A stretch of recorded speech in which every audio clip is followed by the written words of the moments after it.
What is going on, guys? Today I bring you the start of a new tournament that I played in December. And first round I beat an unrated player, and this that I'm showing you is the second round. I got paired up against Stefan Silva, a national master from Portugal. His rating is 2024, so a little bit below the national master level, but he was national master level at some point. Now he decreased a little bit, but still playing a title player, playing the title that I want to be with this journey, right? And yeah, I was very excited, and I didn't really know what to expect. I only knew that I was gonna play the black pieces. So let's see how the game started. My opponent went for e4.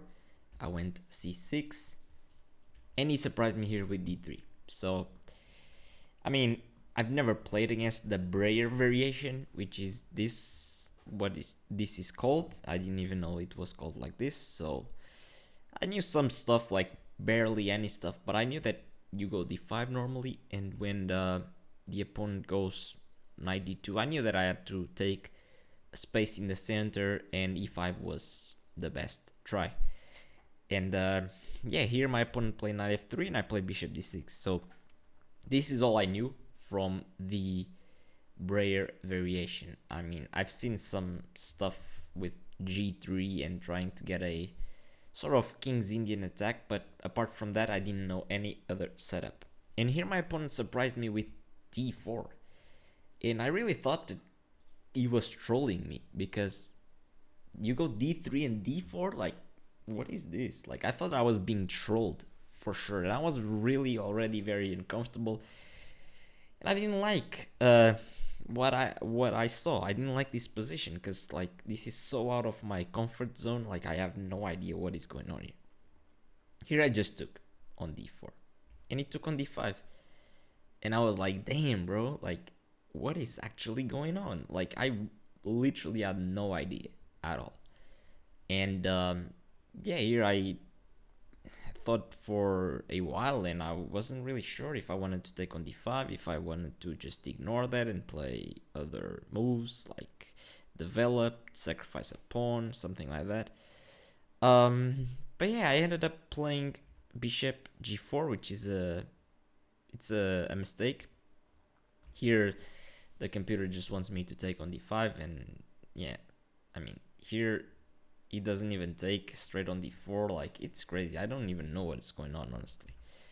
Uh, but yeah, I just played bishop g4. He took on c6, and I played knight takes c6. So here I didn't even sacrifice a pawn yet, because we still have equal pawns. But I guess this pawn is gonna be very weak in the near future. But yeah, I was like, at least I'm getting developed. So, I might have just compensation in activity, which is always nice. So here my opponent plays bishop e2, I play knight f6, castles, and knight b3.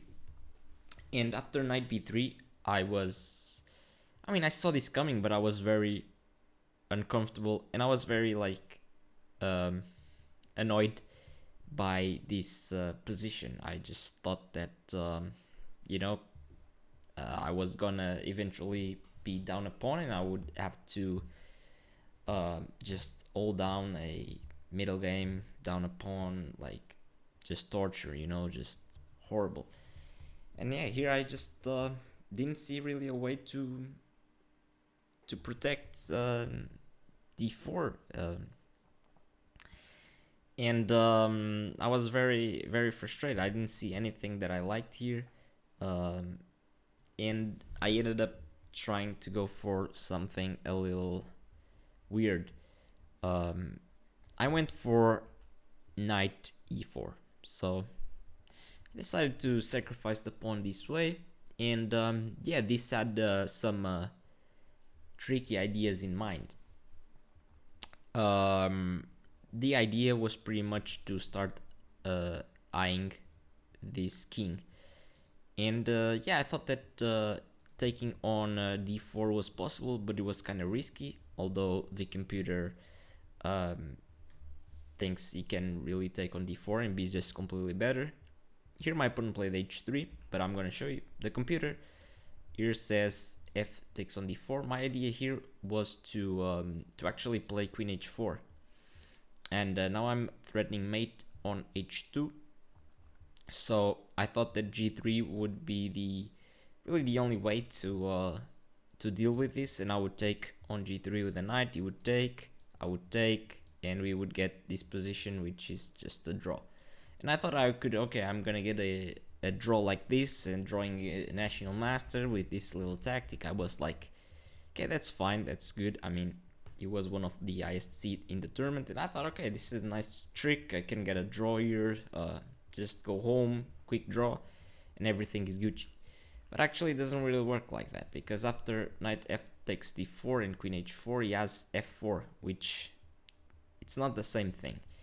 And now, you know, now the computer says that I just have to try to bail out with knight takes d4, knight takes d4, and yeah, the computer even suggests going back with a bishop or just taking on e2. And here I would pretty much like be down a pawn. I would just be down a pawn, and I would have some compensation because I'm active, but it's just a position down a pawn, so it's just not ideal. But here my opponent plays h3, which is a mistake. Now I take, which is good. He takes back with the bishop, and here I just go absolutely crazy. You know, I just play probably the worst move that I've ever played in a classical game ever. Just ridiculous move. Here, I mean, the computer suggests something like f5 or even rook e8, and actually I got away with the holding on to the pawn, because even though he's attacking my pawn twice, he can't really take twice, because if he takes twice, let's say he takes with a knight, I take with a knight, takes with a queen, I have bishop h2, check, picking up the queen. So yeah, here I could just play f5 or rook e8 and I would be doing just fine, just equal position. But yeah, guys, it's kind of hard to show you what I did, but I played knight takes on f2, which is probably the worst move that I've ever played. And yeah, I wasn't drunk when I played this game. I just played knight takes f2, which just gives up the knight for a pawn with zero compensation at all. And I could tell you here, I tried to calculate this super hard, and I played this in like 2 minutes, which is ridiculous. But we'll get to it at the end of the video. He took my knight with the rook, and I played queen h4, thinking, okay, I might have something here, a mate or something like that. I have nothing. Just takes on c6, trades pieces. I don't even take directly. I play rook g3, queen g3 first, but there's really nothing here. He just plays rook f3, queen h2 check, and king f2, and I have literally nothing. I take the bishop, and yeah, I just don't resign immediately. I just place some moves on, and then he checkmates me like this. Very beautiful. But yeah, I just lose the game out of nowhere like this, and yeah, it's ridiculous. Very, very ridiculous. I don't even know how the computer actually gives me a 77 point precision on this game. It's ridiculous. But yeah, here I just want to tell you guys that I'm very disappointed with myself in this game. My opponent surprised me with the opening, and I immediately gave up. I just gave up after being surprised in the opening, and you know, I wasn't even worse or anything like that. I just had to play around that isolated pawn and play around with initiative, and you know, I just gave up. It was very immature, very disappointing, very immature. I was very, very, very, very angry with myself after the game. I never felt this bad after a game. I was really like, bro, if you're gonna play like this, if you're gonna give up just because you have a position that you don't like, and you know your opponent is a national master,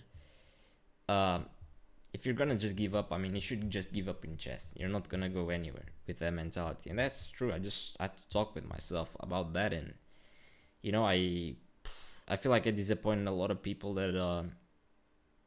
that believe in me, believe that I can get somewhere, and you know, I just disappoint myself. I kind of disappoint my parents. They take me to the tournament. They took me to the tournament, and this is what I do. I go. I have you know, I drive hours to get to the tournament. You know, I spend money on hotels to stay in, and I just decide to just throw a game like this for no reason, without even trying. And you know, that's just disgusting by me. Very, very, very incorrect. And yeah, I never felt this bad after a game, and I really had to change things up for the rest of the tournament. And yeah, one thing I can promise you guys is that this will never happen again. I will never be this stupid, and I'll never do this immature kind of just giving up without putting up a fight. I think I'm not the type of guy to just give up like that, but just this game was just horrible. I don't know what went through my head. I just gave up out of nowhere. So it's sad, but you know, I have to show everything. You know, I will not only show the good games, the wins, the draws, the hard losses. I'll show everything. I have to show everything. This is it's a journey, and it's not gonna be an easy one. And you're always learning. And I learned that you know, mentality is very important, and I can't give up like this just because I'm playing a strong player. I can't give up, because if I want to become a national master, I have to get used to play against them and to win. And yeah, it's just ridiculous. I don't have words to explain how bad I felt after this game, and about just this in general. But the only thing I can promise you guys is that you'll see in the next games that I really stepped up, and I really changed my whole attitude towards just competing in general. And yeah, this actually was one of the most painful games ever, but it also teach me a lot. And yeah, I have no other words or things to say.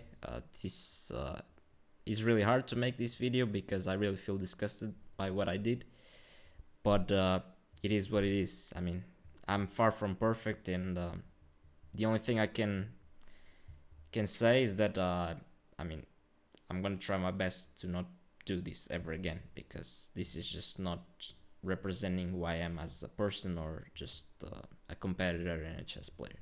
But yeah, hope you guys enjoyed this talk and this video. I hope it helped you in some way. And yeah, thanks for watching and supporting the channel. Bye bye, guys.